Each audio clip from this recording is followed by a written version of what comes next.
Bago tayo magsimula, manalangin muna tayo sa pamumunuan ni Charlotte.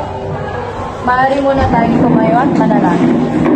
Sa ngalan ng Ama at Anak at ng Espiritu Santo. Aming mapagmahal na Diyos, kami po ay nagpapasalamat sa panibagong araw na iyong ipinagkaloob. Salamat sa pagkakataong muli kaming nagkatipon upang matuto at magbahagi ng kaalaman. Naway gabayan mo po kami sa aming mga gawain ngayon. Bigyan mo kami ng karunungan at pag-unawa at pagkakaisa. Amen. Ngalan ng Ama.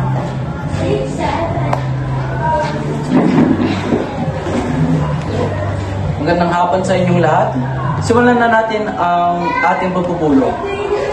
Ang paksa na ating meeting ngayon ay ang panukulang proyekto na pinamagatang cookery training para sa kabataan ng Pugo La Union. Bago tayo magpatuloy, magsagawa muna tayo ng attendance checking. Nandito ba ang pangalawang taga-pangulo? Present po. Leslie. Present po. Liam. Present po. Charlotte. Present po. Okay, kompleto tayo. Maaari na tayo magpatuloy sa talakayan. Ang layunin ng proyekto ito ay bigyan ng cookery training ang mga kabataan dito sa Pugo La Union.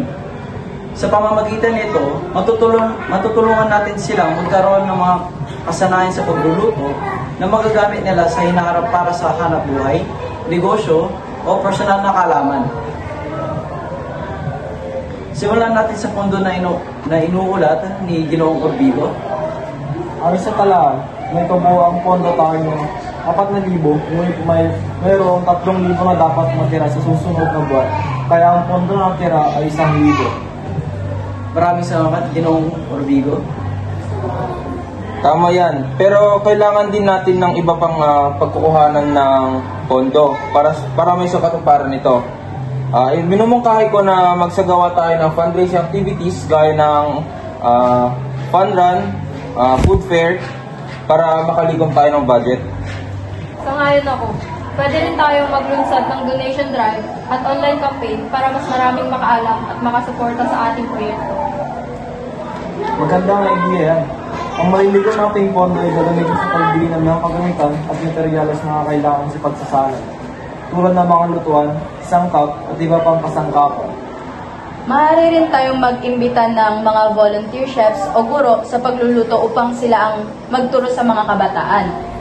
Sa ganitong paraan, magiging mas pakinabang at makakabuluhan ang pagsasanay. Maganda mong kahiyan. Makikipag-ugnayan din tayo sa lokal na pamahalaan at sa mga aralan upang makakuha ng suporta at tulong sa pagpapatupad ng proyekto. Ano pang mga susunod nating hakbang pagkatapos ng pulong na ito? Una-una sa lahat, ihanda natin ang opisyonal ng proposal ng proyekto. Target natin na matapos ito bago ang susunod na linggo para maipasa agad sa paaralan. Ako na po ang bahala sa pag-layout at pag-edit ng dokumento ng proposal. Ako naman po ang maghanap ng mga posibleng sponsor o ng mga katulong sa atin. Ako naman po ang gagawa ng mga poster at online materials para sa ating fundraising activities. Good na yun. Ating susunod na pagpupulong ay sa October 17, 2025 para sa finalization ng proyekto. Kung wala nang ibang mungkahi o katanungan, patapusin na natin ang ating punto.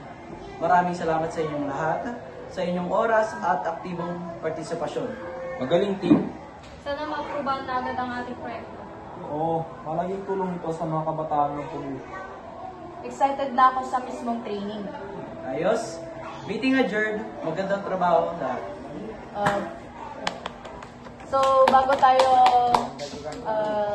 umuwi, maaari muna tayong tumayo ulit at pangalan ng Ama at Anak. Panginoon, maraming salamat po sa paggabay at lakas na ibinigay mo sa amin sa buong araw. Salamat sa mga kaalamang aming natutunan at sa pagkakaibigang aming nabuo. Naway pagpatuloy mo kaming samahan sa aming paglalakbay at protektahan hanggang sa muli naming pagkikita. Amen.